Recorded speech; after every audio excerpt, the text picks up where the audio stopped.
ਜਦੋਂ ਪੂਰਾ ਪੰਜਾਬ ਇੱਕ ਪਾਰਟੀ ਦੇ ਵਿਰੋਧ 'ਚ ਹੈ ਕੁਝ ਕਾਰਨਾਂ ਕਰਕੇ ਤੇ ਬਹੁਤ ਵੱਡਾ ਵਰਗ ਤੇ ਸਿਆਸੀ ਧਿਰਾਂ ਤਾਂ ਚਾਹੇ ਆਪਦੇ ਇੱਕ ਲੁਕਵੇਂ ਮਫਾਦਾਂ ਕਰਕੇ ਬੋਲਦੀਆਂ ਨੇ। ਹੁਣ ਜਦੋਂ ਆਮ ਲੋਕ ਵਿਰੋਧ 'ਚ ਨੇ, ਤੁਸੀਂ ਇਹੋ ਜਿਹਾ ਕੀ ਦੇਖਿਆ ਭਾਜਪਾ ਸ਼ਾਮਲ ਹੋ?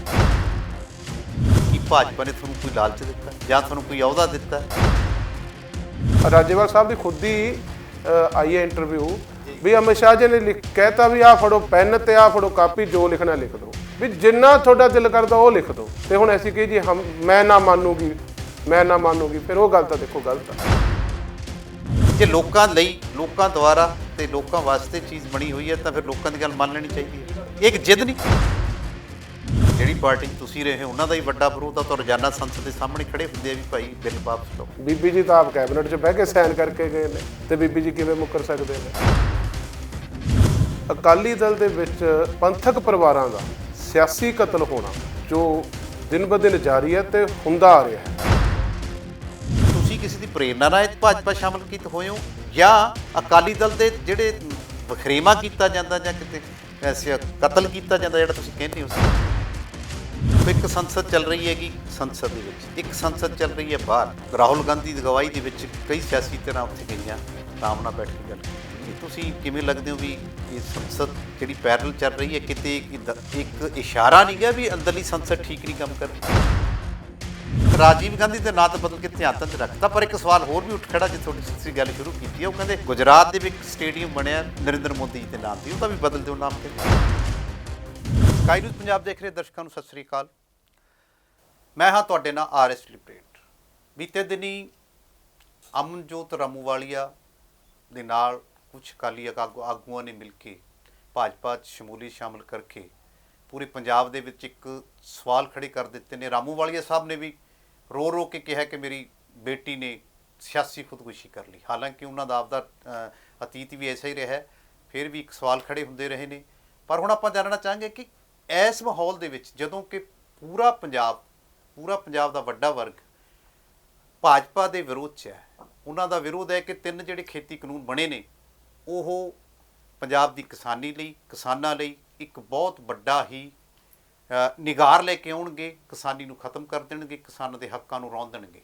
ਇਸ ਨੂੰ ਲੈ ਕੇ ਵਿਸ਼ਵ ਪੱਧਰ 'ਤੇ ਅੰਦੋਲਨ ਚੱਲ ਰਿਹਾ ਹੈ ਕਿ ਕੋਈ ਵੀ ਸਿਆਸੀ ਧਿਰ ਜਦੋਂ ਬੋਲਣ ਦੀ ਹਿਮਾਕਤ ਨਹੀਂ ਕਰ ਸਕਦੀ ਕਿ ਭਾਜਪਾ ਠੀਕ ਹੈ, ਉਦੋਂ ਉਸ ਸਮੇਂ ਸ਼੍ਰੋਮਣੀ ਅਕਾਲੀ ਦਲ ਦੇ ਜਥੇਬੰਦ ਸਕੱਤਰ ਗੁਰਪ੍ਰੀਤ ਸਿੰਘ ਸ਼ਾਹਪੁਰ ਵੀ ਆਪਣੀ ਅਕਾਲੀ ਦਲ ਪੁਰਾਣੀ ਪਾਰਟੀ ਛੱਡ ਕੇ ਜਿਹਦੇ 'ਚ ਦਹਾਕਿਆਂ ਤੋਂ ਕੰਮ ਕਰਦੇ ਨੇ, ਪਿਤਾ ਯਾਨੀ ਦਾਦੇ ਪੜਦਾਦੇ ਕੰਮ ਕਰਦੇ ਨੇ, ਉਸ ਨੂੰ ਛੱਡ ਕੇ ਭਾਜਪਾ ਸ਼ਾਮਲ ਹੋਏ।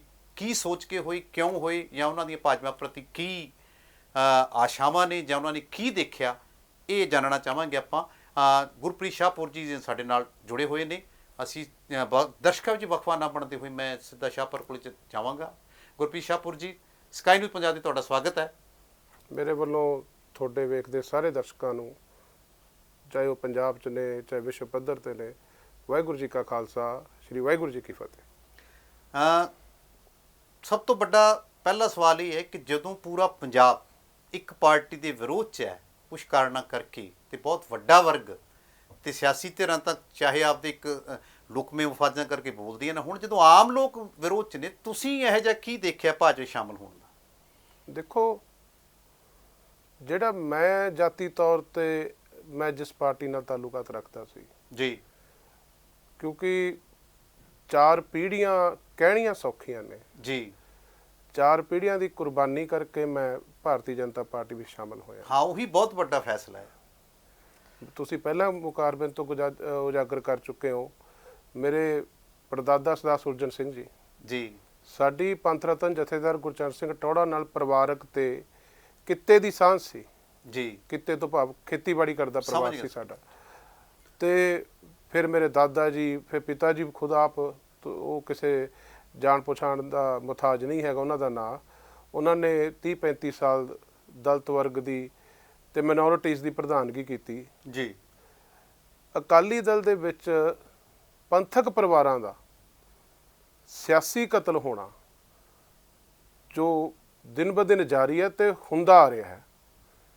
ਕਿਸੇ ਅਹੁਦੇ ਦੇ ਲਾਲਚ 'ਚ ਨਹੀਂ, ਸਿਰਫ ਇੱਕ ਸਤਿਕਾਰ ਲਈ ਤੇ ਇੱਕ ਸਿਆਸੀ ਸੋਚ ਲਈ ਕਿ ਜ਼ਿੰਦਗੀ ਦੇ ਵਿੱਚ ਜਿਸ ਪੈੜ ਤੇ ਮੇਰੇ ਪਿਤਾ ਮੈਨੂੰ ਤੋਰ ਗਏ ਨੇ, ਜੇ ਮੈਂ ਉਸ ਪੈੜ ਦੇ ਵਿੱਚ ਸਿਆਸੀ ਤੌਰ ਤੇ ਮੈਂ ਤੁਰਨਾ ਹੈ ਤਾਂ ਮੈਨੂੰ ਕਿਤੇ ਨਾ ਕਿਤੇ ਕੋਈ ਅਜਿਹੀ ਪਾਰਟੀ ਜਿੱਥੇ ਮੈਂ ਆਲੇ ਦੁਆਲੇ ਨਿਗਾਹ ਮਾਰਦਾ ਸੀ ਤਾਂ ਮੇਰੀ ਜਾਚੇ ਮੈਨੂੰ ਲੱਗਿਆ ਕਿ ਭਾਰਤੀ ਜਨਤਾ ਪਾਰਟੀ, ਮੈਂ ਇੱਕ ਪੰਥਕ ਪਰਿਵਾਰ ਨਾਲ ਵੀ ਹਾਂ, ਇੱਕ ਦਲਿਤ ਪਰਿਵਾਰ ਨਾਲ ਵੀ ਹਾਂ, ਮੈਨੂੰ ਇਹ ਲੱਗਦਾ ਸੀ ਕਿ ਮੈਨੂੰ ਇਹ ਪਲੇਟਫਾਰਮ ਠੀਕ ਲੱਗਿਆ ਤੇ ਮੈਂ ਉਹ ਜੁਆਇਨ ਕਰ ਲਿਆ ਜੀ।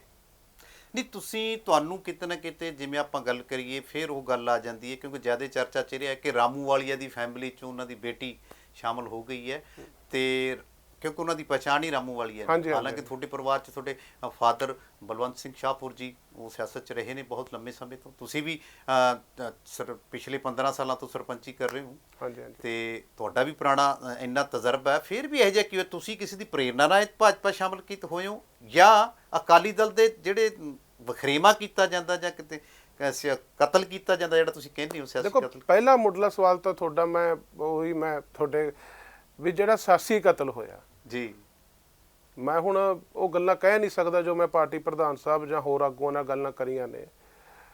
ਕਿ ਹੁਣ ਵੀ ਤੁਹਾਡੇ ਕੋਲ ਬਹੁਤ ਵੱਡਾ ਅਹੁਦਾ ਸੀ, ਜਥੇਬੰਦੀ ਸਕੱਤਰ ਸੀ ਤੁਸੀਂ ਮੇਨ ਪਾਰਟੀ ਦੇ ਵਿੱਚ। ਦੇਖੋ ਸਾਡੇ ਜਿਹੜੇ ਅਹੁਦੇ ਨੇ ਨਾ ਜੀ, ਹਾਂਜੀ, ਉਹ ਨਾਮਦੇ ਨੇ, ਉਹਨਾਂ ਦੀ ਮਾਨਤਾ ਕੋਈ ਨਹੀਂ, ਪਰ ਚਲੋ ਫਿਰ ਵੀ ਪਾਰਟੀ ਦਿੰਦੀ ਆ ਤਾਂ ਉਹਦੇ ਲਈ ਧੰਨਵਾਦ ਜੀ। ਇਹ ਨਹੀਂ ਕੋਈ ਹੈ ਨਸ਼ੁਕਰੇ ਨਹੀਂ ਬਣੀ ਨਾ ਹੁੰਦਾ ਨਾ ਸੀਗੇ, ਪਰ ਅੱਖੋਂ ਪਰੋਖੀ ਕਰ ਦੇਣਾ ਜੀ ਵੀ ਕੋਈ ਪਰਿਵਾਰ ਹੈ ਹੀ ਨਹੀਂ, ਕੋਈ ਬੰਦਾ ਤੁਹਾਡੇ ਚ ਉਹਦਾ ਨਾਂ ਉੱਥੇ ਨਹੀਂ ਹੈਗਾ ਜੀ।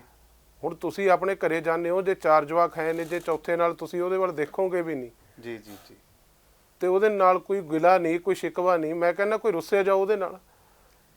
ਚਲੋ ਜਿਹੜੀ ਤੁਹਾਡੇ ਕਹਿਣ ਦਾ ਮਤਲਬ ਹੈ ਕਿ ਪਾਰਟੀ ਦੇ ਵਿੱਚ ਜਿਹੜੀ ਨਜ਼ਰਅੰਦਾਜ਼ੀ ਸੀਗੀ ਉਹ ਤੁਹਾਨੂੰ ਬਹੁਤ ਮਤਲਬ ਕਿ ਨੀਵੇਂ ਪੱਧਰ ਤੇ ਜਿਵੇਂ ਹੀ ਕਰ ਲਿਆ ਵੀ ਇਹ ਮਰੇ ਹੋਏ ਨੇ ਯਾਰ, ਇਹਨੂੰ ਛੇੜੀ ਨਾ ਜਾਵੇ। ਠੀਕ ਹੈ, ਅਸੀਂ ਕਹਿੰਦੇ ਸੀ ਯਾਰ ਘੱਟੋ ਘੱਟ ਵੈਂਟੀਲੇਟਰ ਤੇ ਤਾਂ ਲਾ ਦਿਓ। ਠੀਕ ਹੈ, ਯਾਨੀ ਕਿ ਤੁਹਾਡਾ ਇਹ ਗੁੱਸਾ ਸੀ, ਇਹ ਗੁੱਸਾ ਉੱਭਰ ਕੇ ਬਾਹਰ ਆਇਆ ਤੇ ਇਸ ਮਾਹੌਲ ਦੇ ਵਿੱਚ ਜਦੋਂ ਕਿ ਸਾਰੇ ਪੂਰਾ ਪੰਜਾਬ ਦਾ ਵੱਡਾ ਸਮੂਹ ਇਹ ਭਾਜਪਾ ਦੇ ਵਿਰੋਧ 'ਚ ਹੈ ਤੇ ਤੁਸੀਂ ਇਹ ਪਾਰਟੀ ਸ਼ਾਮਲ ਕਰ ਲਿਆ। ਹੁਣ ਤੁਸੀਂ ਪੰਜਾਬ ਦੇ ਵਿਰੋਧ ਨੂੰ ਕਿਵੇਂ ਦੇਖਦੇ ਹੋ? ਪੰਜਾਬ ਦਾ ਵਿਰੋਧ ਹੈ ਜਿਹੜਾ, ਦੇਖੋ ਤੁਸੀਂ ਕਿਵੇਂ ਚੱਲੋਗੇ ਵਿਰੋਧ, ਮੈਨੂੰ ਇਹ ਦੱਸੋ। ਮੈਂ ਤੁਹਾਨੂੰ ਦੱਸ ਜੀ, ਦੇਖੋ ਗੱਲ ਹੁਣ ਜਿਹੜੀ ਆਪਾਂ ਨੂੰ ਵੀ ਦਿਖ ਰਹੀ ਹੈ ਤੇ ਤੁਹਾਨੂੰ ਵੀ ਦਿਖ ਰਹੀ ਹੈ, ਪੂਰੇ ਵਿਸ਼ਵ ਨੂੰ ਦਿਖ ਰਹੀ ਹੈ ਜੀ। ਗੱਲ ਪ੍ਰਧਾਨ ਮੰਤਰੀ ਲਾ ਲਓ ਜਾਂ ਖੇਤੀ ਮੰਤਰੀ ਲਾ ਲਓ ਜੀ, ਤੇ ਕਿਸਾਨ ਆਗੂਆਂ ਦੇ ਵਿੱਚ ਹੋਈ ਹੈ ਇਸ ਪਲੇਟਫਾਰਮ ਨੂੰ ਲੈ ਕੇ ਜੀ। ਤੇ ਆਮੂਮਨ ਉੱਥੇ ਕੀ ਗੱਲ ਹੈ, ਉੱਥੇ 30 ਜਥੇਬੰਦੀਆਂ ਨੇ 31 ਨੇ, ਪਹਿਲਾਂ ਤਾਂ ਮੈਂ ਤੁਹਾਡੇ ਮਾਧਿਅਮ ਰਾਹੀਂ, ਤੁਹਾਡੇ ਚੈਨਲ ਦੇ ਮਾਧਿਅਮ ਰਾਹੀਂ ਪਹਿਲਾਂ ਹੀ ਸਪਸ਼ਟ ਕਰਦਾ, ਮੈਂ ਸਾਰਿਆਂ ਦਾ ਸਤਿਕਾਰ ਕਰਦਾ ਜੀ, ਚਾਹੇ ਉਹ 30 ਨੇ ਚਾਹੇ 32 ਨੇ ਜੀ, ਤੇ ਬਜ਼ੁਰਗ ਨੇ ਜੀ ਸਾਡੇ ਨਾਲੋਂ, ਕੋਈ ਮੇਰੇ ਨਾਲ ਉਮਰ 'ਚ ਬਹੁਤ ਵੱਡੇ ਨੇ, ਕੋਈ ਹਮ ਉਮਰ ਵੀ ਹੋਣਗੇ, ਸਾਰਿਆਂ ਦਾ ਦਿਲੋਂ ਸਤਿਕਾਰ ਆ ਜੀ। ਤੇ ਇੱਕ ਚੀਜ਼ ਇਹ ਕਹਿ ਦੇਣੀ ਯੈਸ ਔਰ ਨੋ, ਉਹ ਕਿਸੇ ਸਮੱਸਿਆ ਦਾ ਹੱਲ ਨਹੀਂ। ਹੁਣ ਤੁਸੀਂ ਮੈਨੂੰ ਬੁਲਾਇਆ, ਤੁਸੀਂ ਮੈਨੂੰ ਕਹੋਗੇ ਮੈਂ ਡਿਬੇਟ ਕਰਨੀ ਹੈ, ਮੈਂ ਕਹਿ ਦੂੰਗਾ ਨਹੀਂ ਜੀ ਮੈਂ ਕਰਨੀ ਨਹੀਂ, ਕਹਿੰਦੇ ਤੁਸੀਂ ਕਹੋਗੇ ਜੀ ਫਿਰ ਮੇਰਾ ਦੱਸੋ ਬੁਲਾਉਣ ਦਾ ਕੀ ਫਾਇਦਾ। ਹੁਣ ਜਿਹੜੇ ਉੱਥੇ ਗੱਲ ਚੱਲਣੀ ਚਾਹੀਦੀ ਸੀ। ਬਿਲਕੁਲ, ਦੇਖੋ ਅਸੀਂ ਕੱਲ ਗੱਲ ਕਰਦੇ ਪਏ ਸੀ ਵੀ ਦੂਜਾ ਵਿਸ਼ਵ ਯੁੱਧ ਦੇ ਵਿੱਚ ਪੂਰਾ ਯੂਰਪ ਅੱਗ ਦੀ ਸੇਕ ਵਿੱਚ ਚੱਲਿਆ ਜੀ, ਲੱਖਾਂ ਯਹੂਦੀ ਮਾਰੇ ਗਏ, ਬਹੁਤ ਕੁਝ ਕਤਲੋਗਾਰਤ ਹੋਈ। ਬਰਤਾਨੀਆ ਜਦੋਂ ਜੰਗ ਜਿੱਤਿਆ ਜਾਂ ਉਹਦੇ ਨੈਟੋ ਦੇਸ਼ ਜੋ ਵੀ ਜੰਗ ਜਿੱਤੇ, ਉਹ ਇਸ ਕਗਾਰ ਤੇ ਜਿੱਤੇ ਕਿ ਉਹ ਵੀ ਹਾਰ ਦੇ ਬਰਾਬਰ ਹੀ ਸੀ। ਪਰ ਜਿਹੜੀ ਟੇਬਲ ਟਾਕ ਦੇ ਨਾਲ ਹੀ ਕੋਈ ਅੱਜ ਚੀਜ਼ ਜਿਹੜੀ ਹੈ ਸਖਾਵੀਂ ਬਣ ਸਕੀ ਹੈ ਨਾ, ਅੱਜ ਚੀਨ ਦੇ ਆਪਣੇ ਬਾਰਡਰ ਤੇ ਫੌਜਾਂ ਜੇ ਪਿੱਛੇ ਹਟੀਆਂ ਨੇ, ਉਹ ਟੇਬਲ ਟਾਕ ਨਾਲ ਹਟੀਆਂ ਨੇ। ਯਾਨੀ ਸੰਵਾਦ ਤੋਂ ਬਿਨਾਂ ਕੋਈ ਹੱਲ ਨਹੀਂ ਹੈ ਕਿ ਸੰਵਾਦ ਹੋਣਾ ਚਾਹੀਦਾ। ਬਿਲਕੁਲ। ਤੇ ਤੁਹਾਨੂੰ ਲੱਗਦਾ ਨਹੀਂ ਵੀ ਸੰਵਾਦ ਹੋ ਨਹੀਂ ਰਿਹਾ? ਦੇਖੋ ਜੀ, ਹੁਣ ਰਾਜੇਵਾਲ ਸਾਹਿਬ ਦੀ ਖੁਦ ਹੀ ਆਈ ਹੈ ਇੰਟਰਵਿਊ ਵੀ ਅਮਿਤ ਸ਼ਾਹ ਜੀ ਨੇ ਕਹਿਤਾ ਵੀ ਆਹ ਫੜੋ ਪੈਨ ਤੇ ਆਹ ਫੜੋ ਕਾਪੀ, ਜੋ ਲਿਖਣਾ ਲਿਖ ਦਿਓ ਜੀ, ਵੀ ਜਿੰਨਾ ਤੁਹਾਡਾ ਦਿਲ ਕਰਦਾ ਉਹ ਲਿਖ ਦਿਓ। ਤੇ ਹੁਣ ਅਸੀਂ ਕਹੀ ਜੀ ਮੈਂ ਨਾ ਮੰਨੂਗੀ, ਫਿਰ ਉਹ ਗੱਲ ਤਾਂ ਦੇਖੋ ਗਲਤ ਆ। ਤੇ ਫਿਰ ਲੋਕ ਜਿਹੜਾ ਇੰਨਾ ਮਗਰ ਸਮੂਹ ਚੱਲਿਆ, ਉਹਨਾਂ ਨੂੰ ਪਤਾ ਨਹੀਂ ਕੁਝ, ਜਾਂ ਉਹ ਗੁੰਮਰਾਹ ਹੋ ਗਏ? ਬਿਲਕੁਲ ਜੀ, ਮੈਂ ਮਤਲਬ ਕਿ ਇਹ ਗੱਲ ਕਹਿਣ 'ਚ ਕੋਈ ਕੁਤਾਹੀ ਨਹੀਂ ਹੈਗੀ ਇਹਦੇ 'ਚ ਕਿ ਯੂਨੀਅਨ ਦੇ ਆਗੂ ਸਾਹਿਬਾਨ ਲੋਕਾਂ ਨੂੰ ਜੋ ਮੀਟਿੰਗ ਦਾ ਅੰਦਰਲਾ ਚਿਹਰਾ ਹੈਗਾ, ਇਹ ਤੁਹਾਡੇ ਕੋਲ ਆਪਣੇ ਆਪ ਆਮੂਮਨ ਸਾਹਮਣੇ ਆ ਜਾਣੀਆਂ ਨੇ ਗੱਲਾਂ ਕਿ ਹਰ ਇੱਕ ਦੇ ਵੱਖਰੇ ਵੱਖਰੇ ਰਾਹ ਨੇ। ਹੁਣ ਇੱਕ ਚੀਜ਼ ਹੈ ਜੀ, ਇੱਕ ਮੈਂ ਮਾਫੀ ਚਾਹੁੰਦਾ ਕਿ ਕੋਈ ਕੇਂਦਰੀ ਕੋਰ ਦੇ 5 ਅਫਸਰ ਨੇ ਜਾਂ ਵਿੱਚ ਮੰਤਰੀ ਸਾਹਿਬਾਨ ਨੇ, ਹੁਣ ਉਹ ਕਿਸੇ ਨਾਲ ਗੱਲ ਕਰਨਾ ਚਾਹੁੰਦੇ ਨੇ। ਹੁਣ ਹਾਊ ਇਟਸ ਪੋਸੀਬਲ ਕਿ ਉਹ 30 ਬੰਦਿਆਂ ਨਾਲ ਗੱਲਬਾਤ ਕਰਨ? ਉਹਨਾਂ ਨੂੰ ਬੇਨਤੀ ਕਰੀ ਭਾਈ ਕੋਈ 5 ਦਾ ਵਫਦ ਦੇ ਦਿਓ, ਕੋਈ 6 ਦਾ ਦੇ ਦਿਓ, ਵੀ ਜਿਹੜਾ ਸਾਡੇ ਨਾਲ ਗੱਲਬਾਤ ਕਰ ਸਕੇ। ਉੱਥੇ ਜੀ ਫਿਰ ਸਰਦਾਰੀ ਮਾਰਦੀ ਹੈਗੀ ਸਾਰਿਆਂ ਨੂੰ ਆਪਣੀ। ਮੈਂ ਮਾਫੀ ਚਾਹੁੰਦਾ ਹੈਗਾ, ਕੋਈ ਮੇਰੀ ਗੱਲ ਦਾ ਗਿਲਾ ਨਾ ਕਰੇ। ਕੋਈ ਤਾਂ ਦੇਖੋ ਯੂਨੀਕ ਹੱਲ ਲੱਭਣਾ ਪੈਣਾ, ਤਾਂ ਹੀ ਇਸ ਮਸਲੇ ਦਾ ਹੱਲ ਹੋ ਸਕੂਗਾ। ਵੀ ਜਾਨੀ ਤੁਹਾਡੀਆਂ ਗੱਲਾਂ ਤਸਦੀਕ ਕਰਦੀਆਂ ਨਹੀਂ ਵੀ ਇਹ ਜਿੱਦ ਦਾ ਮਾਹੌਲ ਚੱਲ ਗਿਆ। ਬਿਲਕੁਲ ਜੀ, ਅੜੀ ਥੋੜਾ ਜਿਹਾ ਨਰਮ ਹੋਣਾ ਚਾਹੀਦਾ ਹੈ। ਮੈਂ ਤਾਂ ਆਪ ਬੇਨਤੀ ਕਰੂੰਗਾ ਥੋੜਾ ਜਿਹਾ। ਕਿਸਾਨ ਕਹਿੰਦੇ ਵੀ ਸਰਕਾਰ ਨਹੀਂ ਨਰਮ ਹੋ ਰਹੀ। ਹੁਣ ਜੀ ਮੇਰੀ ਗੱਲ ਸੁਣੋ, ਤੁਸੀਂ ਤਾਂ ਹੁਣ ਭਾਜਪਾ ਚ ਆ ਗਏ, ਹੁਣ ਤਾਂ ਤੁਸੀਂ ਉਹਨਾਂ ਦੀ ਗੱਲ ਕਰੋਗੇ, ਦੱਸੋ। ਮੈਂ ਤਾਂ ਜੀ ਮੰਤਰੀ, ਮੈਂ ਕਹਿੰਦਾ ਵੀ ਮੈਂ ਪੈਰ ਫੜ ਲੈਣਾ ਜਿਹਦੇ ਮੇਰੇ ਤੋਂ ਕਹਿੰਦੇ ਆ ਜੀ। ਜੇ ਯੂਨੀਅਨ ਵਾਲੇ ਕਹਿਣਗੇ, ਮੈਂ ਤਾਂ ਆਪ ਆਪਣੇ ਪਾਰਟੀ ਪ੍ਰਧਾਨ ਦੇ ਹੋਣ, ਚਾਹੇ ਪ੍ਰਧਾਨ ਮੰਤਰੀ ਜੀ ਮਾਨਨੀय ਸ਼੍ਰੀ ਨਰਿੰਦਰ ਮੋਦੀ ਜੀ, ਮੈਂ ਤਾਂ ਜਿੱਥੇ ਕਹੋਗੇ ਮੈਂ ਤਾਂ ਡੰਡੌਤ ਕਰਦਾ ਚੱਲੂਗਾ ਪੰਜਾਬ ਦੇ ਭਲੇ ਲਈ। ਪਰ ਜਦੋਂ ਆਪਾਂ ਕਹਿ ਦੇਣਾ ਅਸੀਂ ਤਾਂ ਬੈਠਣਾ ਹੀ ਨਹੀਂ ਹੈਗਾ ਜੀ, ਉਹਦਾ ਕੀ ਹੱਲ ਕਰ ਸਕਦੇ ਆ? ਨਹੀਂ ਹੁਣ ਜਿਹੜੀ ਦੇਖੋ ਇੱਕ ਸੰਸਦ ਚੱਲ ਰਹੀ ਹੈਗੀ, ਸੰਸਦ ਦੇ ਵਿੱਚ ਇੱਕ ਸੰਸਦ ਚੱਲ ਰਹੀ ਹੈ ਬਾਹਰ। ਹਾਂਜੀ। ਕੱਲ ਯਾਨੀ ਕਿ ਰਾਹੁਲ ਗਾਂਧੀ ਦੀ ਅਗਵਾਈ ਦੇ ਵਿੱਚ ਕਈ ਸਿਆਸੀ ਧਿਰਾਂ ਉੱਥੇ ਗਈਆਂ, ਆਰਾਮ ਨਾਲ ਬੈਠ ਕੇ ਗੱਲ ਕੀਤੀ। ਇਹ ਤੁਸੀਂ ਕਿਵੇਂ ਲੱਗਦੇ ਹੋ ਵੀ ਇਹ ਸੰਸਦ ਜਿਹੜੀ ਪੈਰਲਲ ਚੱਲ ਰਹੀ ਹੈ, ਕਿਤੇ ਇੱਕ ਇਸ਼ਾਰਾ ਨਹੀਂ ਗਿਆ ਵੀ ਅੰਦਰਲੀ ਸੰਸਦ ਠੀਕ ਨਹੀਂ ਕੰਮ ਕਰ ਰਹੀ? ਨਹੀਂ ਨਹੀਂ ਨਹੀਂ ਨਹੀਂ, ਦੇਖੋ ਵਿਸ਼ਵ ਦੇ ਵਿੱਚ ਜੇ ਵੇਖਿਆ ਜਾਵੇ, ਸਭ ਤੋਂ ਵੱਡੀ ਪਾਰਟੀ ਹੈ ਭਾਰਤੀ ਜਨਤਾ ਪਾਰਟੀ। ਸਭ ਤੋਂ ਵੱਧ ਲੋਕ ਸਭਾ ਮੈਂਬਰ ਜੀ, ਸਭ ਤੋਂ ਵੱਧ ਰਾਜ ਸਭਾ ਮੈਂਬਰ ਜੀ, ਸਭ ਤੋਂ ਵੱਧ ਵਿਧਾਨ ਸਭਾ ਮੈਂਬਰ ਜੀ। ਤੇ ਇਹ ਆਪਾਂ ਕਿਵੇਂ ਕਹਿ ਸਕਦੇ ਆ ਵੀ ਅੰਦਰ ਜੋ ਚੱਲਦਾ? ਤੇ ਕੱਲ ਪਰਸੋਂ ਹਰ ਇੱਕ ਨੇ ਸਰਾਹਿਆ ਖੇਲ ਰਤਨ ਅਵਾਰਡ ਮੇਜਰ ਧਿਆਨ ਚੰਦ ਉਹਨਾਂ ਦੇ ਨਾਂ ਤੇ ਜਿਹੜਾ ਹੋਇਆ। ਹਾਂ, ਰਾਜੀਵ ਗਾਂਧੀ ਦੇ ਨਾਂ ਤੇ ਬਦਲ ਕੇ ਧਿਆਨ ਚੰਦ ਰੱਖਤਾ। ਪਰ ਇੱਕ ਸਵਾਲ ਹੋਰ ਵੀ ਉੱਠ ਖੜਾ, ਜੇ ਤੁਸੀਂ ਗੱਲ ਸ਼ੁਰੂ ਕੀਤੀ ਹੈ, ਉਹ ਕਹਿੰਦੇ ਗੁਜਰਾਤ ਦੇ ਵਿੱਚ ਇੱਕ ਸਟੇਡੀਅਮ ਬਣਿਆ ਨਰਿੰਦਰ ਮੋਦੀ ਜੀ ਦੇ ਨਾਮ ਤੇ, ਉਹਦਾ ਵੀ ਬਦਲ ਦਿਓ ਨਾਮ, ਕਹਿੰਦੇ ਕਿਸੇ ਸਪੋਰਟਸ ਦੇ ਬੰਦੇ ਦੇ ਨਾਂ ਤੇ ਰੱਖ ਦਿਓ। ਇਹ ਗੱਲਾਂ ਤਾਂ ਫਿਰ ਇਸ ਤਰ੍ਹਾਂ ਹੋਈਆਂ ਨੇ। ਗੁਜਰਾਤ ਦੇ ਵਿੱਚ ਤਾਂ ਪ੍ਰਧਾਨ ਮੰਤਰੀ ਜੀ ਨੇ ਸਰਦਾਰ ਵੱਲਭ ਭਾਈ ਪਟੇਲ ਦਾ ਉਹ ਸਟੈਚੂ ਜਿਹੜਾ ਪਿਛਲੇ 50 ਸਾਲਾਂ ਤੋਂ ਜਿਸ ਸ਼ਖਸ ਨੇ ਪੂਰੇ ਹਿੰਦੁਸਤਾਨ ਨੂੰ ਇੱਕ ਸਟਰਕਚਰ ਦੇ ਰੂਪ ਵਿੱਚ ਤਿਆਰ ਕੀਤਾ, ਜਿਨ੍ਹਾਂ ਦੀ ਬਹੁਤ ਵੱਡੀ ਦੇਣ ਆ ਵੱਲਭ ਭਾਈ ਪਟੇਲ ਜੀ ਦੀ, ਉਹਨਾਂ ਨੂੰ ਵਿਸਾਰਿਆ ਹੋਇਆ ਸੀਗਾ ਜੀ। ਹਾਂ ਚਲੋ, ਰਿਆਸਤ ਤਾਂ ਉਹਨਾਂ ਨੇ ਤੋੜ ਕੇ ਸਾਰਿਆਂ ਨੂੰ ਇਕੱਠਿਆ ਕੀਤਾ। ਦੇਖੋ ਜੀ, ਹਿੰਦੁਸਤਾਨ ਨੂੰ ਕੰਬਾਈਨਡ ਕਰਨਾ ਕਿੱਡਾ ਔਖਾ ਕੰਮ ਸੀਗਾ। ਹੈਦਰਾਬਾਦ ਦੇ ਨਿਜ਼ਾਮ ਨੂੰ ਇਕੱਠਾ ਕਰਨਾ, ਅੜੀਅਲ, ਉਹ ਬਹੁਤ ਇਤਿਹਾਸਕ ਪਿਛੋਕੜ ਹੈ, ਤੁਸੀਂ ਬਹੁਤ ਸਿਆਣੇ ਹੋ ਵੀ ਇੱਕ ਬਹੁਤ ਬਖੂਬੀ ਉਸ ਇਨਸਾਨ ਨੂੰ ਵਿਸਾਰਿਆ ਹੀ ਹੋਇਆ ਸੀਗਾ। ਇੱਕ ਪਰਿਵਾਰ ਤੱਕ ਨਹੀਂ ਸੀਮਿਤ ਹੋਣਾ ਚਾਹੀਦਾ। ਤੁਸੀਂ ਮੈਨੂੰ ਇਹ ਦੱਸੋ ਵੀ ਜਿਹੜਾ ਇਹ ਰਾਜੀਵ ਗਾਂਧੀ ਦੇ ਉਹਦਾ ਨਾਮ ਬਦਲ ਕੇ ਅਵਾਰਡ ਦਾ ਧਿਆਨ ਚੰਦ ਅਵਾਰਡ ਕਰਤਾ, ਤੇ ਕੀ ਸਟੇਡੀਅਮ ਦਾ ਜਿਹੜਾ ਨਾਮ ਬਦਲਿਆ ਨਹੀਂ ਜਾ ਸਕਦਾ? ਮੈਂ ਕਹਿੰਦਾ ਇਹ ਤਾਂ ਬਹੁਤ ਛੋਟੀ ਜੀ ਗੱਲ ਹੈ। ਮੋਦੀ ਜੀ ਬਹੁਤ ਵੱਡੇ ਫਰਾਕ ਦਿਲ ਨੇ, ਬਦਲ ਦੇਣਗੇ। ਮੈਂ ਇਹ ਨਹੀਂ ਕਹਿੰਦਾ ਬਦਲ ਦੇਣਗੇ, ਪਰ ਇਹ ਬਹੁਤ ਛੋਟੀ ਗੱਲ ਆ। ਛੋਟੀ ਗੱਲ ਹੋ ਵੀ ਸਕਦੀ ਹੈ। ਪੰਥ ਵਸੇ ਮੈਂ ਉਜੜਾ ਮਨ ਚੌਕ ਕਨੇਰਾ ਜੀ, ਜੀ ਜੀ, ਗੁਰਬਾਣੀ ਕਹਿੰਦੀ ਹੈਗੀ ਜੀ। ਜੇ ਮੈਨੂੰ ਉਜਾੜ ਕੇ ਜੇ ਪੰਥ ਦਾ ਭਲਾ ਹੁੰਦਾ ਤੇ ਉਹ ਹਰ ਇੱਕ ਨੂੰ ਪਹਿਲ ਕਰਨੀ ਚਾਹੀਦੀ ਹੈ, ਇਕੱਲੇ ਪ੍ਰਧਾਨ ਮੰਤਰੀ ਨਰਿੰਦਰ ਮੋਦੀ ਨੂੰ ਨਹੀਂ, ਹਰ ਇੱਕ ਨੂੰ ਪਹਿਲ ਕਰਨੀ ਚਾਹੀਦੀ ਹੈ। ਚਲੋ, ਨਾਮ ਬਦਲ ਦੇ ਨਾਲ ਹੁਣ ਜਿਹੜੀ ਗੱਲ ਸਭ ਤੋਂ ਵੱਡਾ ਸਵਾਲ ਜਦੋਂ ਉਸ ਵਿਸ਼ੇ ਤੇ ਚੱਲ ਹੀ ਪਏ, ਆਪਾਂ ਇੱਕ ਦੋ ਸਵਾਲ ਹੋਰ ਕਰ ਲੈਂਦੇ ਹਾਂ। ਸਵਾਲ ਇਹ ਹੈ ਕਿ ਹਾਕੀ ਦੀ ਟੀਮ ਨੂੰ ਉੜੀਸਾ ਸਰਕਾਰ ਦੀ ਕਰਦੇ ਆ, ਤੇ ਕੀ ਕੇਂਦਰ ਸਰਕਾਰ ਜਾਂ ਪੰਜਾਬ ਸਰਕਾਰ ਨਹੀਂ ਕਰ ਸਕਦੀ ਸੀ ਸਪਾਂਸਰ? ਕੀ ਇਹ ਠੀਕ ਹੈ? ਦੇਖੋ ਜੀ, ਮੈਂ ਖੁਦ ਅੱਜ ਦੇ ਯੁੱਗ 'ਚ ਨਹੀਂ, ਦੱਸੋ ਪਹਿਲਾਂ ਇਹ ਠੀਕ ਹੈ ਕਿ ਗੱਲ ਨਹੀਂ? ਪੰਜਾਬ ਸਰਕਾਰ ਨੂੰ ਕਰਨਾ ਚਾਹੀਦਾ ਜਾਂ ਕੇਂਦਰ ਸਰਕਾਰ ਨੂੰ ਕਰੀਦਾ? ਉੜੀਸਾ ਛੋਟਾ ਜਿਹਾ ਰਾਜ ਹੈ ਤੇ ਉਹ ਕਰਨਾ ਚਾਹੀਦਾ ਜੀ, ਬਿਲਕੁਲ ਕਰਨਾ ਚਾਹੀਦਾ। ਹੁਣ ਪਟਨਾਇਕ ਦੀ ਚਰਚਾ ਜ਼ਿਆਦਾ ਹੋ ਰਹੀ ਹੈ, ਨਾ ਕਿ ਆਪਣੇ ਦੇਸ਼ ਦੇ ਪ੍ਰਧਾਨ ਮੰਤਰੀ ਦੀ ਗੱਲ ਹੋ ਰਹੀ ਹੈ, ਨਾ ਆਪਣੇ ਪੰਜਾਬ ਦੇ ਮੁੱਖ ਮੰਤਰੀ ਦੀ ਗੱਲ ਹੋ ਰਹੀ ਹੈ। ਪਟਨਾਇਕ ਨਾ ਉੱਥੋਂ ਦੀ ਜਿਹੜੇ ਖਿਡਾਰੀ ਗੱਲ, ਇਹੀ ਤਾਂ ਕਾਰਨ ਹੈ ਜੀ ਫਿਰ ਸ਼੍ਰੀ ਨਵੀਨ ਪਟਨਾਇਕ ਜੀ ਦਾ, ਕਿ ਉਹਨਾਂ ਦਾ ਕੋਈ ਬਦਲ ਨਹੀਂ ਹੈਗਾ ਉੜੀਸਾ ਦੇ ਵਿੱਚ। ਦੇਖੋ, ਜੇ ਉਹਨਾਂ ਦੀ ਸੋਚ ਹੈ ਤਾਂ ਇਹੀ ਹੈ ਨਾ ਕਾਰਨ। ਆਪਣੇ ਇੱਥੋਂ ਦੇਖੋ, ਆਪਣੇ ਜਿਹੜੇ ਖਿਡਾਰੀ ਨੇ ਹਰਿਆਣੇ ਦੇ ਥਰੂ ਹਰਿਆਣਾ ਖੇਡਦੇ ਨੇ ਕਈ ਵਾਰ, ਤੇ ਇਹ ਗੱਲ ਤਰਾਸਦੀ ਹੈ ਜੀ, ਬਹੁਤ ਵੱਡੀ ਤਰਾਸਦੀ ਹੈ। ਦੇਖੋ, ਹੁਣ ਪੰਜਾਬ ਨੇ ਹੁਣ 1 ਕਰੋੜ ਕੀਤਾ, ਹਰਿਆਣਾ ਨੇ 2.5 ਕਰੋੜ ਕੀਤਾ, ਨਾਲ ਇੱਕ ਉਹਨਾਂ ਦੇ ਹਿਸਾਬ ਨਾਲ ਨੌਕਰੀ ਦੀ ਗੱਲ ਕੀਤੀ ਹੈ। ਇਹ ਕਿਤੇ ਨਾ ਕਿਤੇ ਸਾਰੀਆਂ ਗੱਲਾਂ ਉਠਾਉਣ ਦੀ ਗੱਲ ਹੈ। ਦੇਖੋ, ਮੈਂ ਇਹ ਨਹੀਂ, ਪਿਛਲੇ ਸਮੇਂ ਅਕਾਲੀ ਸਰਕਾਰ ਦੌਰਾਨ ਵੀ ਜਦੋਂ ਕਬੱਡੀ ਖੇਡ ਪ੍ਰਮੋਟ ਹੋਈ ਆ ਜੀ, ਕਿੱਡੇ ਪਹਿਲਾਂ ਕਬੱਡੀ ਨੂੰ ਪ੍ਰਮੋਟ ਕੀਤਾ ਗਿਆ, ਕਬੱਡੀ ਦੇ ਕਈ ਕਪੜੇ ਵੀ ਨਜ਼ਰ ਆਏ ਸੀ ਬਾਅਦ। ਉਹ ਚਲੋ ਹੁਣ ਉਹ ਗੱਲ ਇਹ ਹੈਗੀ ਆ ਵੀ ਬਾਅਦ ਚ ਸਾਰੇ ਦੂਜੇ ਪਾਸੇ ਨੂੰ ਹੋ ਜਾਂਦੇ ਨੇ। ਪਰ ਮੈਂ ਇੱਕ ਮੇਰਾ ਜਾਤੀ ਰਾਏ ਹੈ ਵੀ ਚਾਹੇ ਕੋਈ ਜਿਵੇਂ ਆਰਗੇਨਾਈਜੇਸ਼ਨ ਬਣੀ ਹੋਏ ਨੇ, ਕੋਈ ਸਾਈਕਲਿਸਟ ਆਰਗੇਨਾਈਜੇਸ਼ਨ ਹੈ ਜਾਂ ਕੋਈ ਬੈਡਮਿੰਟਨ ਆਰਗੇਨਾਈਜੇਸ਼ਨ ਹੈ ਜਾਂ ਕੋਈ ਹਾਕੀ ਫੈਡਰੇਸ਼ਨ ਹੈ, ਘੱਟੋ ਘੱਟ ਇਹਨਾਂ ਦੇ ਜਿਹੜੇ ਮੁਖੀ ਹੋਣੇ ਚਾਹੀਦੇ ਨੇ ਨਾ, ਉਹ ਉਸ ਪ੍ਰੋਫੈਸ਼ਨ 'ਚੋਂ, ਉਸ ਸਪੋਰਟਸ 'ਚੋਂ ਜ਼ਰੂਰ ਹੋਣੇ ਚਾਹੀਦੇ ਨੇ। ਇਸ ਨੂੰ ਇੱਕ ਸਿਆਸੀ ਗਲਬਾ ਤੋਂ ਉਤਾਰਨਾ ਚਾਹੀਦਾ ਹੈਗਾ, ਤਾਂ ਹੀ ਜਿਹੜੀ ਖਿਡਾਰੀਆਂ ਦਾ ਭਵਿੱਖ ਆਪਾਂ ਸੋਚ ਸਕਦੇ ਹੈਗੇ ਆ। ਹੁਣ ਮੈਂ ਪਿੰਡਾਂ 'ਚ ਜਾਂਦੇ ਹੈਗੇ ਆ, ਤੇ ਉੱਥੇ ਅੱਜ ਕੱਲ੍ਹ ਇੱਕੋ ਹੀ ਖੇਡ ਹੈ ਜੀ। ਜੇ ਦੇਖ ਲਓ ਤੁਸੀਂ ਕ੍ਰਿਕਟ ਟੂਰਨਾਮੈਂਟ, ਉੱਥੇ ਕੋਈ ਦੂਜੀ ਖੇਡ ਹੀ ਨਹੀਂ ਹੈਗੀ। ਸਾਡੇ ਇਲਾਕੇ ਸਹੀ ਹਾਲ ਹੈ ਅਕਸਰ ਕਰ। ਚਲੋ, ਉਹ ਪ੍ਰਚਾਰੀ ਜਿਹੜੀ ਉਹਦੇ 'ਚ ਕਈ ਆਰਥਿਕ ਕਾਰਨ ਨੇ, ਇਸ ਕਰਕੇ ਗੱਲਾਂ ਹੋ ਜਾਂਦੀਆਂ, ਗਾਂ ਸਿਆਸੀ ਕਾਰਨ ਵੀ ਮੰਨੇ ਜਾ ਸਕਦੇ ਨੇ। ਹੁਣ ਆਪਾਂ ਉਸੇ ਮੁੱਦੇ ਤੇ ਆਈਏ ਕਿ ਪੰਜਾਬ 'ਚ ਤੁਸੀਂ ਤੁਹਾਡਾ ਜਿਹੜਾ ਪੁਸ਼ਤਾਂ ਇਹ ਸਿਆਸੀ ਸਿਸਟਮ 'ਚ ਰਹੀਆਂ ਨੇ, ਇੱਕ ਪੰਥਕ ਪਾਰਟੀ ਨਾਲ ਜੁੜੀਆਂ ਰਹੀਆਂ ਨੇ, ਪੰਥਕ ਪਾਰਟੀ ਦੀ ਚਾਹੇ ਭਾਜਪਾ ਨਾਲ ਭਾਈਵਾਲੀ ਰਹੀ ਹੈ, ਪਰ ਕਿਤੇ ਨਾ ਕਿਤੇ ਵਖਰੇਵਾਂ ਤਾਂ ਹੈ। ਤੁਸੀਂ ਇਸ ਸਮੇਂ ਇਹੋ ਜਿਹਾ ਕੀ ਦੇਖਿਆ ਭਾਜਪਾ ਦੇ ਵਿੱਚ, ਜਾਂ ਕੀ ਕਰੋਗੇ, ਜਾਂ ਲੋਕਾਂ ਨੂੰ ਕੀ ਸੇਧ ਦਿਓਗੇ, ਜਾਂ ਜਿੱਥੇ ਸਾਰਾ ਪੰਜਾਬ ਚੱਲ ਰਿਹਾ, ਇਹ ਕਿਤੇ ਉਹ ਨਹੀਂ ਲੱਗਦਾ ਵੀ ਜਿਵੇਂ ਕਿ ਆਪਾਂ ਇਤਿਹਾਸ 'ਚ ਜਾਈਏ ਤਾਂ ਗੁਰੂ ਸਾਹਿਬ ਨੂੰ ਕਈ ਬੰਦੇ ਛੱਡ ਗਏ ਸੀ ਤੇ ਉਹ ਚਰਚਾ ਹੋਵੇ ਕਿਤੇਗਾ? ਨਹੀਂ, ਤੁਸੀਂ ਦੇਖੋ, ਸਿੱਖ ਧਰਮ ਨੂੰ ਚੰਗੀ ਤਰ੍ਹਾਂ ਸਮਝਦੇ ਹੋ ਮਹਾਸੂ ਉਹਨਾਂ ਨੇ ਬਦਾਵਾ ਦਿੱਤਾ, ਠੀਕ ਹੈ ਜੀ, ਜਿਵੇਂ ਵੀ ਤੇ ਮੁਕਤਸਰ ਦੀ ਧਾੜ ਜੇ ਹੁਣ ਪੰਜਾਬੀ ਕਹਿ ਦੇਣ ਵੀ ਐਂ ਕੀਤਾ ਤੁਸੀਂ। ਨਹੀਂ ਕੋਈ ਬਦਾਵਾ ਨਹੀਂ ਦਿੱਤਾ ਹੈਗਾ ਜੀ। ਬਦਾਵੇ ਵਾਲਾ ਸ਼ਬਦ ਹੈ ਜਿਹੜਾ, ਤੇ ਟੁੱਟੀ ਗੱਡੀ ਬਾਅਦ 'ਚ ਹੋ ਜਾਣੀ ਹੈ।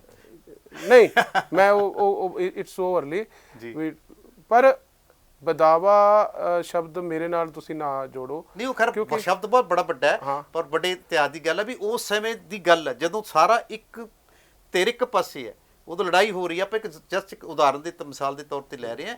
ਉਸ ਪੱਧਰ ਨਾਲ ਦੇਖਿਆ ਜਾਂਦਾ ਨਾ ਹੁਣ ਵੀ ਕਿਸਾਨ ਨੂੰ ਅੰਨਦਾਤਾ ਕਿਹਾ ਜਾਂਦਾ, ਕਿਸਾਨ ਦਾ ਵਿਰੋਧ ਹੈ, ਬਹੁਤ ਵੱਡਾ ਵਰਗ ਹੈ, ਉਹਦੇ ਕਰਕੇ ਇਹ ਗੱਲ ਤਾਂ ਨਿਕਲ ਕੇ ਆਉਂਦੀ ਹੈ ਨਾ। ਜਿੱਥੇ ਕਿਤੇ ਹੁਣ ਤੁਸੀਂ ਰਾਮੂ ਵਾਲੀਆ ਸਾਹਿਬ ਕਹਿ ਰਹੇ ਨੇ ਮੇਰੀ ਬੇਟੀ ਨੇ ਖੁਦਕੁਸ਼ੀ ਕੀਤੀ, ਅਸੀਂ ਉਹਦੇ ਨਾਲ ਨਾਤਾ ਤੋੜਤਾ, ਨਹੀਂ ਇਹ ਵੱਡੀ ਗੱਲ ਹੈ ਕਿ ਨਹੀਂ? ਨਹੀਂ, ਮੈਂ ਤਾਂ ਚਲੋ ਰਾਮੂ ਵਾਲੇ ਸਾਹਿਬ ਨੂੰ ਆਪਣੀ ਸਿਆਸੀ ਸੂਝ-ਬੂਝ ਆ ਉਹਨਾਂ ਦੀ, ਮੈਂ ਤਾਂ ਆਪਣੇ ਪਰਿਵਾਰ ਦੀ ਰਜ਼ਾਮੰਦੀ ਨਾਲ ਜੀ, ਮੈਂ ਆਪਣੇ ਪਰਿਵਾਰ ਨੂੰ, ਮੇਰਾ ਪਰਿਵਾਰ ਦਾ ਕੁਨਬਾ ਜਿੰਨਾ ਵੀ ਹੈ, ਮੈਂ ਉਹਨਾਂ ਦੀ ਸਹਿਮਤੀ ਨਾਲ ਗਿਆ ਤੇ ਉਹਨਾਂ ਦੇ ਆਸ਼ੀਰਵਾਦ ਨਾਲ ਗਿਆ, ਠੀਕ ਹੈ। ਇਹ ਬੀਬੀ ਰਾਮੂ ਵਾਲਿਆਂ ਨੂੰ ਕਿਉਂ ਉਹਨਾਂ ਨੇ ਕੋਈ ਗੱਲ ਕਹੀ, ਤੇ ਬਾਕੀ ਗੱਲ ਜਿਹੜੀ ਤੁਸੀਂ ਕਹਿੰਦੇ ਹੋ ਵੀ ਇੱਕ ਵਰਗ ਵਿਰੋਧ 'ਚ ਆ, ਬਹੁਤ ਵੱਡਾ ਵਰਗ, ਯਾਨੀ ਕਿ ਤੁਸੀਂ ਤੁਹਾਨੂੰ ਇਹ ਇਸ ਨਜ਼ਰ ਨਾਲ ਦੇਖਿਆ ਜਾ ਰਿਹਾ ਵੀ ਇੱਕ ਪੰਜਾਬੀਆਂ ਨੂੰ, ਪੰਜਾਬ ਨੂੰ ਛੱਡ ਕੇ ਇੱਕ ਪਾਰਟੀ ਦੇ ਨਾਲ ਤੁਸੀਂ ਚੱਲੇ ਹੋ। ਨਹੀਂ, ਭਾਜਪਾ ਜੇ ਭਾਰਤੀ ਜਨਤਾ ਪਾਰਟੀ ਪੰਜਾਬ 'ਚ ਕੰਮ ਕਰ ਰਹੀ ਹੈ ਜੀ, ਪੰਜਾਬ ਦੀ ਸ਼ਾਖਾ ਜੀ, ਉਹ ਪੰਜਾਬ ਦੇ ਭਲੇ ਲਈ ਉਹ ਕੰਮ ਕਰ ਰਹੀ ਹੈ ਨਾ, ਉਹ ਕੋਈ ਲਹਿਦਾ ਯੂਪੀ ਜਾਂ ਹਰਿਆਣਾ ਦੇ ਸੂਬੇ ਲਈ ਤਾਂ ਕੰਮ ਨਹੀਂ ਕਰ ਰਹੀ ਹੈਗੀ। ਜੇ ਅਸ਼ਵਨੀ ਸ਼ਰਮਾ ਜੀ ਨੇ ਅੱਜ ਪਿੱਛੇ ਜੇ ਮੇਰੇ ਖਿਆਲ ਕੱਲ੍ਹ ਜਾਂ ਪਰਸੋਂ ਕਈ ਵੱਡੇ ਪਰਿਵਾਰ ਸ਼ਾਮਲ ਹੋਏ ਨੇ, ਅੰਮ੍ਰਿਤਸਰ ਇਕੱਠ ਹੋਇਆ, ਸ਼ਾਇਦ ਤੁਹਾਡੇ ਕੋਲ ਰਿਪੋਰਟ ਹੋਵੇ, ਮੈਨੂੰ ਖਬਰ ਮੈਂ ਨਹੀਂ ਪੜ੍ਹੀ, ਮੈਂ ਸੁਣੀ ਹੈ। ਤੇ ਇਹਦੇ ਵਿੱਚ ਹੁਣ ਜੇ ਦੇਖੋ ਗੱਲ ਤਾਂ ਉੱਥੇ ਹੀ ਹੈ ਰਜਿੰਦਰ ਜੀ, ਸੰਵਾਦ ਨਾਲ ਗੱਲ ਮੁੱਕਣੀ ਹੈ, ਸਾਨੂੰ ਕੋਸਣ ਨਾਲ ਨਹੀਂ ਗੱਲ ਮੁੱਕਣੀ। ਹੁਣ ਜਾਨੀ ਤੁਸੀਂ, ਤੁਹਾਡਾ ਮੰਨਣਾ ਇਹ ਹੈ ਵੀ ਜਿਹੜੀਆਂ ਇੱਥੇ 32 ਜਥੇਬੰਦੀਆਂ ਤੇ 32 ਪੰਜਾਬ ਦੀਆਂ ਤੇ 8 ਦੀਆਂ 40 ਜਥੇਬੰਦੀਆਂ, ਉਹ ਸੰਵਾਦ ਗੱਲ ਨਹੀਂ ਕਰ ਰਹੀਆਂ ਇਸ ਵਿਸ਼ੇ ਤੇ? ਬਿਲਕੁਲ ਨਹੀਂ ਕਰ ਰਹੀ ਹੈ ਜੀ। ਹੁਣ ਸਦਨ ਚਲਾ ਲਈ ਹੈਗੀ ਆ, ਉਹ ਆਪਣਾ ਜੋ ਵੀ ਉਹਨਾਂ ਦਾ ਸਿਸਟਮ ਹੈਗਾ, ਤੇ ਉਸ ਸੰਦੇਸ਼ ਜੇ ਸਾਰੇ ਇਕੱਠੇ ਹੋ ਕੇ, ਕਾਨੂੰਨ ਠੀਕ ਹੈ ਇਹ ਦੱਸੋ। ਦੇਖੋ, ਮੈਂ ਇਹ ਗੱਲ ਕਹਿਣਾ ਕਿ ਜਿੱਥੇ ਸੋਧ ਹੋਣੀ ਬਣਦੀ ਹੈ ਉੱਥੇ ਬਣਦੀ ਹੈ ਜੀ, ਗਰੀਬ ਦਾ, ਕਿਸਾਨ ਦਾ, ਤੇ ਵਿੱਚ ਕੋਈ ਆੜਤੀਆ ਹੈ ਜਿਵੇਂ, ਉਹਨਾਂ ਸਾਰਿਆਂ ਨੂੰ ਮਿਲ ਕੇ ਪਰੋ ਕੇ, ਇੱਕ ਮੋਤੀ ਦੀ ਮਾਲਾ 'ਚ ਪਰੋ ਕੇ ਕਾਨੂੰਨ ਦੇ ਵਿੱਚ ਜੇ ਕਿਤੇ ਸੋਧ ਕਰਨੀ ਬਣਦੀ ਹੈ, ਇਹ 'ਚ ਕੋਈ ਵੱਡੀ ਗੱਲ ਨਹੀਂ। ਬੀਜੇਪੀ ਤੇ ਪ੍ਰਧਾਨ ਮੰਤਰੀ ਹੋਣ ਜਾਂ ਖੇਤੀ ਮੰਤਰੀ ਹੋਣ, ਵਿਸ਼ਾਲ ਦਿਲ ਹੈ, ਉਹ ਤਾਂ ਪਹਿਲਾਂ ਹੀ ਗੱਲਾਂ ਸਮਝ ਕੇ ਆ ਗਿਆ, ਭਾਈ ਜੋ ਕਰਨਾ ਹੈ ਦੱਸ ਤਾਂ ਦਿਓ। ਵੀ ਜਾਨੀ ਤੁਸੀਂ ਸੋਧ ਤੇ ਅੜੇ ਹੋ ਵੀ ਕਾਨੂੰਨ ਰੱਦ ਨਹੀਂ ਹੋਣੇ ਚਾਹੀਦੇ, ਸੋਧ ਹੋਣੀ ਚਾਹੀਦੀ। ਮੈਂ ਕਹਿੰਦਾ ਜਦੋਂ ਸੋਧਾਂ ਹੀ ਸਾਰੀਆਂ ਹੋ ਗਈਆਂ ਤੇ ਕਾਨੂੰਨ 'ਚ ਰਹਿ ਕੀ ਜਾਣਾ ਜੀ। ਚਲੋ, ਉਹ ਤਾਂ ਇੱਕ ਵੱਖਰੀ ਗੱਲ ਹੋ ਗਈ। ਐ ਤਾਂ ਹੁਣ ਰਾਜੇਵਾਲ ਸਾਹਿਬ ਵੀ ਕਹਿੰਦੇ ਆ ਵੀ ਸਾਨੂੰ, ਤੁਸੀਂ ਵੱਡੇ ਆਗੂ ਦਾ ਨਾਮ ਲਿਆ ਸੀ, ਵੀ ਚਾਹੇ ਇਹਨੂੰ ਪੀਪਾ ਬਣਾ ਦਿਓ ਤੇ ਪਰ ਆਪਾਂ ਕਾਨੂੰਨ ਨਹੀਂ ਰੱਦ ਕਰਨੇ। ਦੇਖੋ, ਇਹ ਵੱਡੇ ਪੱਧਰ ਤੇ ਇੱਕ ਜਿੱਦ ਨਹੀਂ ਜਿੱਦ ਨਹੀਂ ਹੈਗੀ। ਜਦੋਂ ਕੋਈ ਤੁਸੀਂ ਕਿਸੇ ਦੇਸ਼ ਦੇ ਵਿੱਚ ਲੋਕਾਂ ਲਈ, ਲੋਕਾਂ ਦੁਆਰਾ ਤੇ ਲੋਕਾਂ ਵਾਸਤੇ ਚੀਜ਼ ਬਣੀ ਹੋਈ ਹੈ ਤਾਂ ਫਿਰ ਲੋਕਾਂ ਦੀ ਗੱਲ ਮੰਨ ਲੈਣੀ ਚਾਹੀਦੀ ਹੈ। ਜਿਹੜਾ ਬੰਦਾ ਦੇਸ਼ ਦਾ ਪ੍ਰਧਾਨ ਮੰਤਰੀ ਹੈ ਉਹ ਕੋਈ ਜਿੱਦੀ ਨਹੀਂ ਹੋ ਸਕਦਾ, ਉਹ ਬਹੁਤ ਵੱਡੀ ਦੂਰਅੰਦੇਸ਼ੀ ਨਾਲ ਸੋਚ ਰਿਹਾ। ਕਈ ਵਾਰੀ ਕੁਝ ਗੱਲਾਂ ਜਿਨ੍ਹਾਂ ਦੇ ਰਿਜ਼ਲਟ ਬਾਅਦ 'ਚ ਆਉਣੇ ਹੁੰਦੇ ਨੇ, ਸਿਖਾਵੇਂ ਰਿਜ਼ਲਟ। ਹੁਣ ਮੈਂ ਤੁਹਾਨੂੰ ਦੱਸਦਾ ਹੈਗਾ ਕਿ ਸਾਡੇ ਇਲਾਕੇ 'ਚ ਇੱਕ ਨਵਾਂ ਸਿਸਟਮ ਚੱਲਿਆ ਹੈ, ਬਰੋਕਲੀ ਨੂੰ ਲੋਕੀ ਆਲਰੇਡੀ ਕੰਪਨੀਆਂ ਨੇ ਜਾਂ ਕੋਈ ਨੇ ਉਹ ਉਹਨਾਂ ਨੂੰ ਬੀਜ ਦੇ ਦਿੰਦੇ ਨੇ।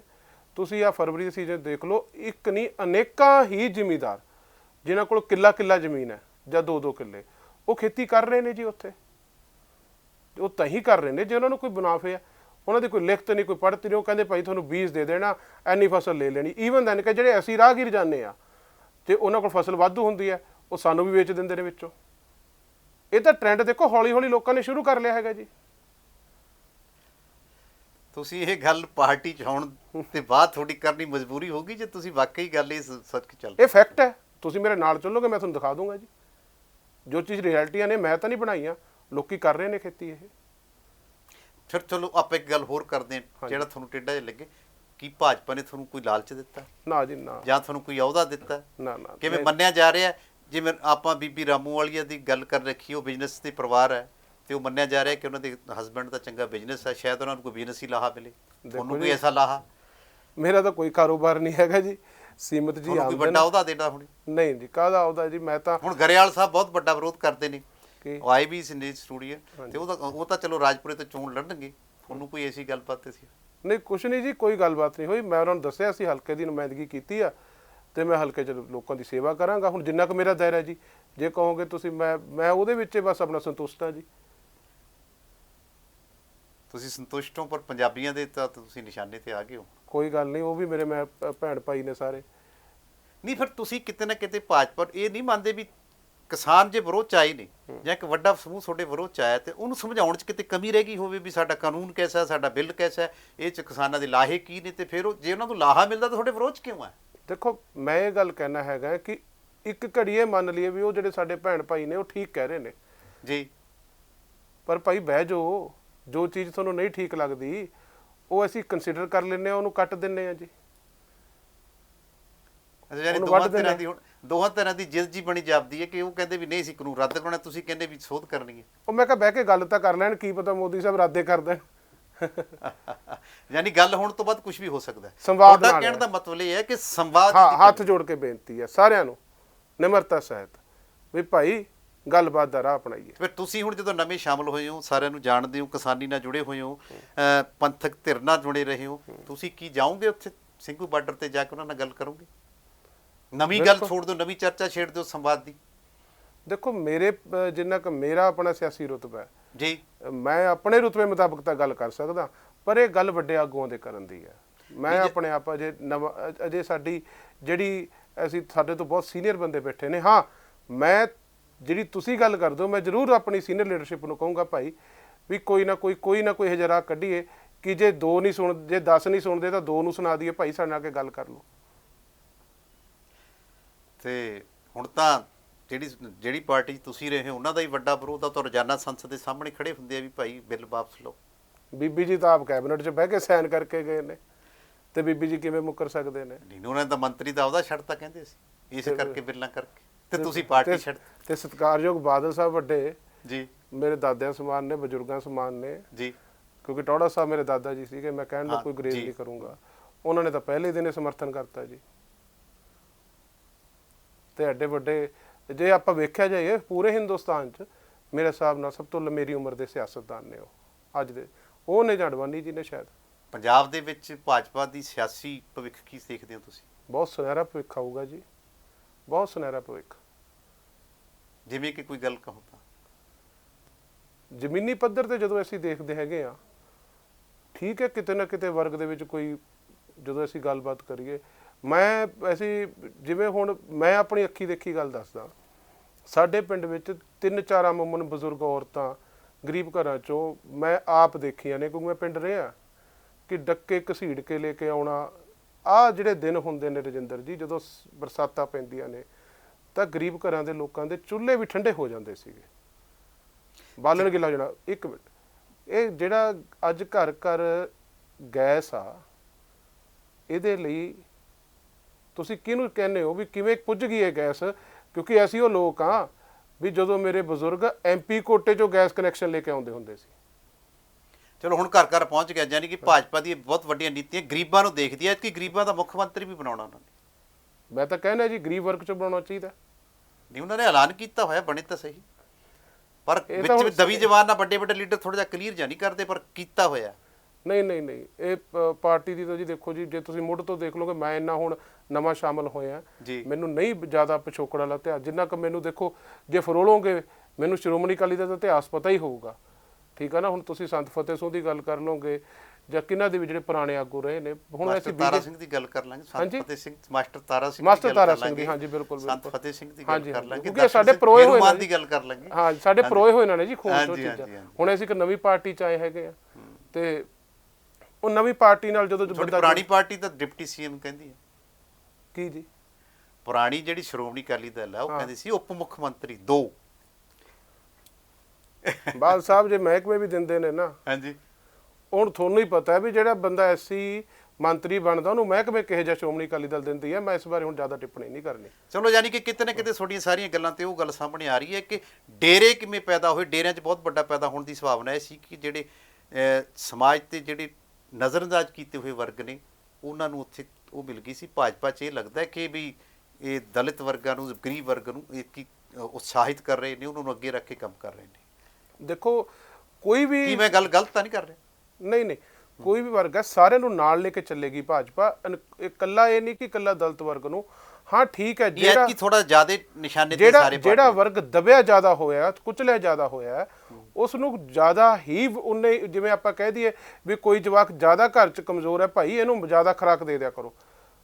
ਹਾਂ, ਉਹ ਆਪਣੀ ਰਿਜ਼ਰਵੇਸ਼ਨ ਦਾ ਰਾਖਵੇਂ ਕਰਨ ਦਾ ਇੱਕ ਅਲੱਗ-ਅਲੱਗ ਇਹ ਉਹ 'ਚ ਰੂਲਸ ਵੀ ਹੈਗੇ ਨੇ, ਮਤਸ ਵੀ ਹੈਗੇ ਨੇ। ਮੈਂ ਇਹ ਗੱਲ ਬਹੁਤ ਹੀ ਫਖਰ ਤੇ ਮਾਣ ਨਾਲ ਮਹਿਸੂਸ ਕਰਕੇ ਤੁਹਾਨੂੰ ਰਜਿੰਦਰ ਜੀ ਦੱਸਣਾ ਚਾਹੁੰਦਾ, ਸਨ 1988 ਜਾਂ 99 'ਚ ਮੰਡਲ ਕਮਿਸ਼ਨ ਰਿਪੋਰਟ ਲਾਗੂ ਹੋਈ ਸੀ ਜੀ। ਸਾਰਾ ਹਿੰਦੁਸਤਾਨ ਦੇ ਵਿੱਚ ਉਸ ਚੀਜ਼ ਦਾ ਵਿਰੋਧ ਹੋਇਆ ਤੇ ਮੈਨੂੰ ਅੱਜ ਵੀ ਇਸ ਗੱਲ ਦਾ ਮਾਣ ਹੈ, ਵਾਹਦ ਮੇਰੇ ਪਿਤਾ ਜੀ ਨੇ ਪੂਰੇ ਹਿੰਦੁਸਤਾਨ ਦੇ ਵਿੱਚ ਮੰਡਲ ਕਮਿਸ਼ਨ ਰਿਪੋਰਟ ਦੇ ਹੱਕ ਵਿੱਚ ਮੋਹਾਲੀ 'ਚ ਬਹੁਤ ਵੱਡੀ ਸੂਬਾ ਪੱਧਰ ਦੀ ਰੈਲੀ ਇਕੱਠੀ ਕਰਕੇ ਪੰਜਾਬ ਦੇ ਗਵਰਨਰ ਨੂੰ ਮੈਮੋਰੈਂਡਮ ਯੂਟੀ ਦੇ ਬਾਰਡਰ ਤੇ ਦਿੱਤਾ ਸੀ। ਚਲੋ ਜਾਨੀ ਕਿ ਤੁਸੀਂ ਇਹ ਆਸ਼ਾਵਾਂ, ਇਹ ਉਮੀਦਾਂ ਭਾਜਪਾ ਪਾਰਟੀ ਤੋਂ ਰੱਖਦੇ ਹੋ ਵੀ ਉਹ ਸਾਰੇ ਵਰਗਾਂ ਨੂੰ ਬਰਾਬਰ ਲੈ ਕੇ ਚੱਲੇਗੀ ਤੇ ਜਿਹੜੇ ਨਜ਼ਰਅੰਦਾਜ਼ ਕੀਤੇ ਹੋਏ ਵਰਗ ਉਹਨਾਂ ਨੂੰ ਇੱਕ ਸਮਾਂ ਦੇਵੇਗੀ ਵੀ ਅੱਗੇ ਆਉਣ ਦਾ। ਬਿਲਕੁਲ ਜੀ, ਇਹ ਭਾਜਪਾ ਦਾ ਇਤਿਹਾਸ ਰਿਹਾ, ਚਾਹੇ ਤੁਸੀਂ ਜਿੱਥੇ ਮਰਜ਼ੀ ਦੇਖ ਲਓ। ਵਿਜੇ ਸਾਂਪਲਾ ਜੀ ਨੇ ਸਾਡੇ, ਉਹਨਾਂ ਦਾ ਪਿਛੋਕੜ ਜੇ ਅੱਜ ਜਾ ਰਹੇ ਨੇ ਉੱਥੇ ਯੂਟੀ ਗੈਸਟ ਹਾਊਸ। ਹਾਂਜੀ, ਅੱਜ ਉਹਨਾਂ ਦਾ ਪਿਛੋਕੜ ਕਦੀ ਦੇਖੋ ਤੁਸੀਂ ਫਰੋਲ ਕੇ, ਕਿੱਥੋਂ ਆਏ ਨੇ, ਕਿੱਥੋਂ ਉੱਠ ਕੇ ਆਏ ਨੇ ਉਹ। ਚਲੋ ਯਾਨੀ ਕਿ ਤੁਸੀਂ ਬਰਾਬਰਤਾ ਦੀ ਗੱਲ ਕਰਨ ਵਾਲੀ ਪਾਰਟੀ ਸਮਝਦੇ ਹੋ ਇਸ ਨੂੰ ਤੇ ਬਿਲਕੁਲ ਜੀ, ਬਿਲਕੁਲ। ਜੇ ਇਸ ਕਰਕੇ ਤੁਸੀਂ ਇੱਕ ਵੱਡੀ ਚੁਣੌਤੀ ਪੰਜਾਬ ਦੇ ਵੱਡੇ ਵਿਰੋਧ ਨੂੰ ਇੱਕ ਪਾਸੇ ਰੱਖ ਕੇ ਤੁਸੀਂ ਉਸ ਪਾਰਟੀ ਚ ਆਉਣ ਦੀ ਸੰਭਾਵਨਾ ਕੀਤੀ, ਐਡਾ ਵੱਡਾ ਰਿਸਕ ਲਿਆ ਤੁਸੀਂ। ਗੁਰੂ ਤੇਗ ਬਹਾਦਰ ਮਹਾਰਾਜ ਕਹਿੰਦੇ ਨੇ, ਪੈ ਕਾਹੂ ਕੋ ਦੇਤਨਾ ਨਾ ਪੈ ਮਾਨਤ ਆਨ ਜੀ, ਠੀਕ ਹੈ ਨਾ। ਤੇ ਕਿਸੇ ਚੀਜ਼ ਦਾ ਭੈ ਨਹੀਂ, ਕਿਸੇ ਚੀਜ਼ ਦਾ ਡਰ ਨਹੀਂ, ਬੜੇ ਅਦਬ ਤੇ ਸਤਿਕਾਰ ਨਾਲ, ਹਾਂਜੀ, ਤੇ ਬੜੇ ਜੋਸ਼ੋ ਖਰੋਸ਼ ਨਾਲ ਪਾਰਟੀ ਦੀ ਚੜ੍ਹਦੀ ਕਲਾ ਲਈ ਕੰਮ ਕਰਾਂਗੇ। ਕੋਈ ਲਾਲਚ ਨਹੀਂ, ਕੋਈ ਲਾਲਚ ਨਹੀਂ ਹੈਗਾ, ਕਿਸੇ ਵੀ ਕਿਸਮ ਦਾ ਨਹੀਂ ਹੈਗਾ।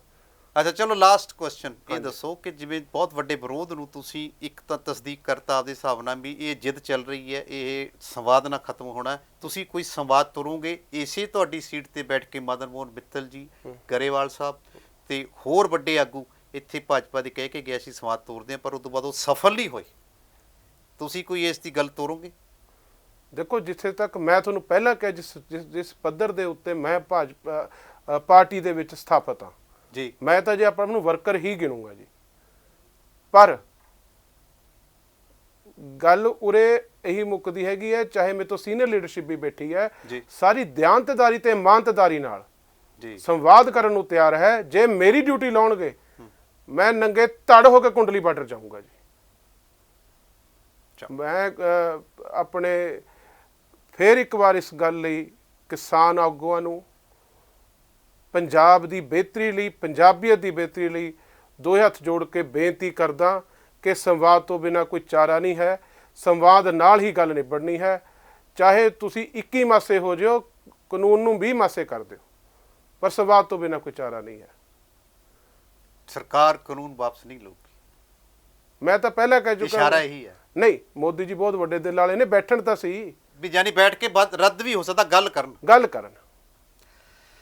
ਇਹ ਸਨ ਗੁਰਪ੍ਰੀਤ ਸਿੰਘ ਸ਼ਾਹਪੁਰ ਜੀ, ਜਿਨ੍ਹਾਂ ਨੇ ਬੜੀ ਬੇਬਾਕੀ ਨਾਲ ਸਾਰੀਆਂ ਗੱਲਾਂ ਦੇ ਜਵਾਬ ਦਿੱਤੇ ਨੇ ਕਿ ਉਹ ਇਸ ਸਮੇਂ ਦੇ ਵਿੱਚ ਜਦੋਂ ਕਿ ਪੂਰੇ ਪੰਜਾਬ ਦੇ ਵਿੱਚ ਭਾਜਪਾ ਪਾਰਟੀ ਦਾ ਵਿਰੋਧ ਹੈ ਤੇ ਉਹ ਇੱਕ ਪੁਸ਼ਤਾ ਆਪਣੇ ਪੁਰਖਿਆਂ ਤੋਂ ਲੈ ਕੇ ਹੁਣ ਇੱਕ ਪੰਥਕ ਧਿਰ ਨਾਲ ਜੁੜੇ ਆ ਰਹੇ ਨੇ, ਉਹਨੂੰ ਛੱਡ ਕੇ, ਪਾਰਟੀ ਨੂੰ ਛੱਡ ਕੇ ਕੁਝ ਹੋਰ ਕਾਰਨ ਵੀ ਹੋ ਸਕਦੇ ਨੇ, ਪਰ ਇੱਕ ਵੱਡਾ ਫੈਸਲਾ ਲਿਆ ਤੇ ਆਪਦੇ ਘਰਦਿਆਂ ਦੀ ਸਹਿਮਤੀ ਨਾਲ ਲਿਆ। ਜਦੋਂ ਕਿ ਰਾਮੂਵਾਲੀਆ, ਬਲਵੰਤ ਸਿੰਘ ਰਾਮੂਵਾਲੀਆ ਦਾ ਕਹਿਣਾ ਹੈ ਕਿ ਉਹਨਾਂ ਦੀ ਬੇਟੀ ਨੇ ਇਹ ਫੈਸਲਾ ਉਹਨਾਂ ਦੇ ਬਿਨਾਂ ਪੁੱਛੇ ਤੇ ਸਭ ਤੋਂ ਗਲਤ ਲਿਆ ਤੇ ਕਿ ਸਿਆਸੀ ਖੁਦਕੁਸ਼ੀ ਤੇ ਕਰਾਰ ਦੇ ਦਿੱਤਾ ਤੇ ਆਪਦਾ ਘਰੇਲੂ ਨਾਤਾ ਵੀ ਤੋੜਤਾ। ਜਦੋਂ ਕਿ ਆਪਣੇ ਸਮਾਜ ਦੇ ਵਿੱਚ ਇਹ ਹੁੰਦਾ ਕਿ ਜਦੋਂ ਬੇਟੀ ਵਿਆਹੀ ਜਾਵੇ ਤਾਂ ਉਹਦੇ ਫੈਸਲੇ ਉਹਦੇ ਸਹੁਰੇ ਪਰਿਵਾਰ ਨਾਲ ਮਿਲ ਕੇ ਲਏ ਜਾਂਦੇ ਨੇ, ਤੇ ਚਰਚਾ ਇਹ ਰਹੀ ਕਿ ਉਹਨਾਂ ਦਾ ਪਰਿਵਾਰ ਬਿਜ਼ਨਸ ਕਰਦਾ, ਕੋਈ ਉਹਦਾ ਕੋਈ ਸਿਆਸੀ ਲਾਹਾ ਹੋ ਸਕਦਾ ਹੈ ਕਿ ਬੀਜੇਪੀ ਵਪਾਰੀਆਂ ਦੀ ਪਾਰਟੀ ਗਿਣੀ ਜਾਂਦੀ ਹੈ ਜਾਂ ਵਪਾਰਕ ਪੱਧਰ ਤੇ ਕੰਮ ਜ਼ਿਆਦਾ ਕਰਨ ਵਾਲੀ ਗਿਣੀ ਜਾਂਦੀ ਹੈ, ਪਰ ਇਹਨਾਂ ਦਾ ਪਿਛੋਕੜ